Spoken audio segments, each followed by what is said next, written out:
Part 6. Echoes of Liberty Hill. 1. The years after. 6 years had passed since the night the bells tolled for Lincoln.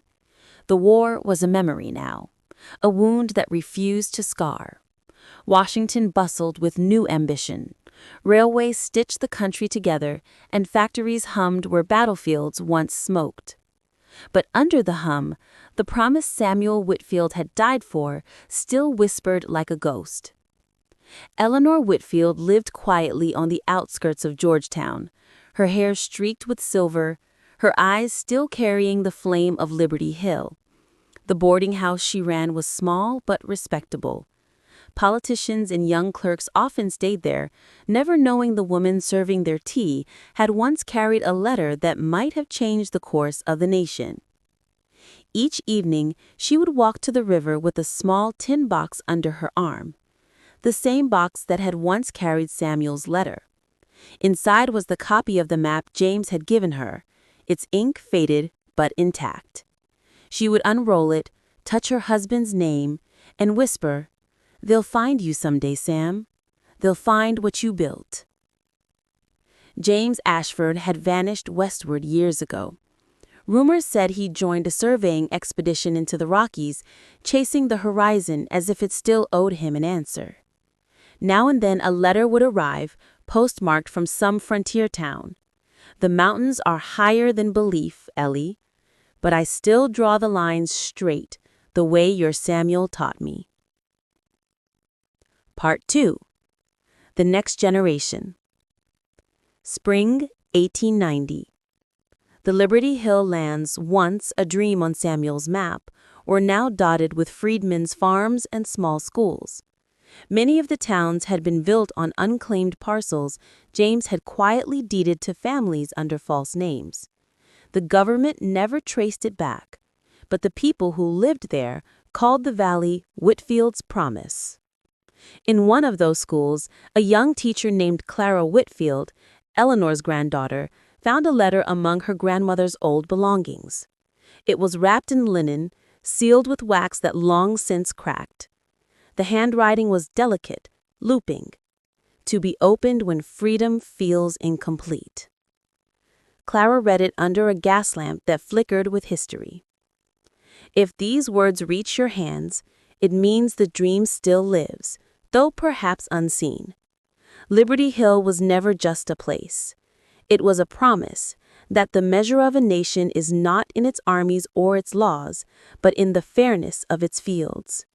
When men forget, remind them gently. When they remember, build again." Eleanor Whitfield.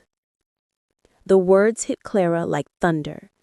She looked up at her classroom, a blackboard cracked, benches worn, children's laughter echoing through thin walls, and felt the weight of unfinished work. That night, she resolved to travel east to Washington to find if the original map still existed. Part 3. The Museum in Georgetown. Georgetown, 1891. The museum was small, hidden behind ivy and iron gates. Inside, relics from the war slept beneath glass. Buttons, rifles, blood-stained flags. In a dim corner hung a faded parchment, edges frayed, ink browned with age. The placard read, "Anonymous Map, 1865, Land Reform Proposal, unratified." Clara stepped closer and felt her breath catch.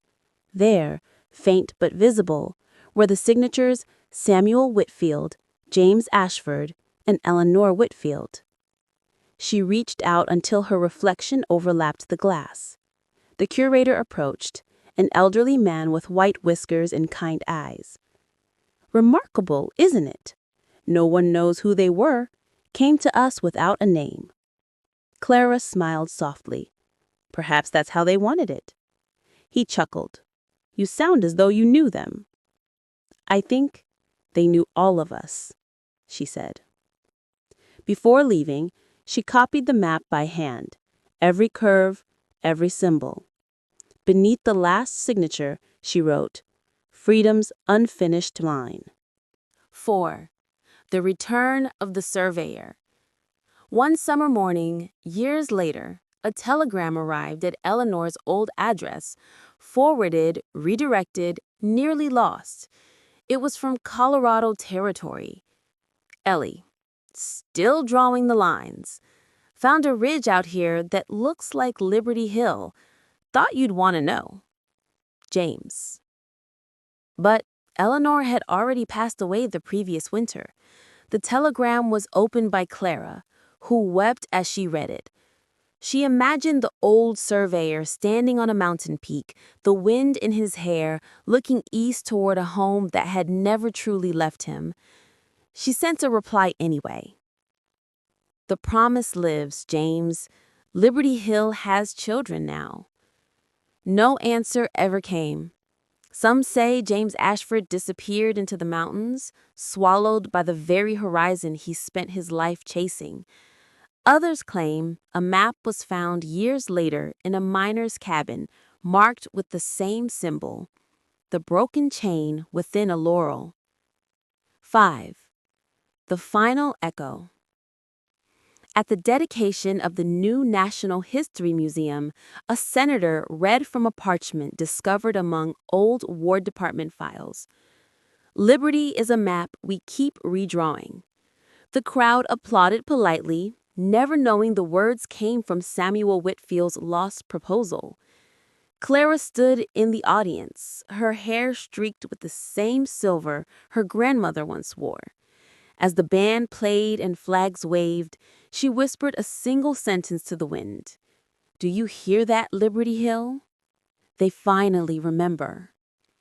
And far away in the quiet hills of Virginia, the sun rose over fields that had once been marked only by ink and hope. Children ran between rows of corn, laughter echoing where cannon fire once rolled. The land was theirs. The promise had survived. Epilogue. The map and the memory. Decades later, historians would puzzle over the mysterious Whitfield map. Some called it an early blueprint for Reconstruction, others a symbol of an America that might have been. But those who visited Whitfield's promise said you could still find the letters carved into an old oak by the river.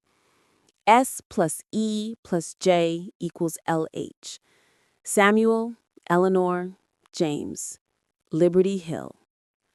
And when the wind blew just right across the Potomac, the echo of their vow could almost be heard. Freedom is not granted, it is drawn and redrawn until all can see themselves upon the map. To be continued. The end. Part 7. The author's notes and historical truths.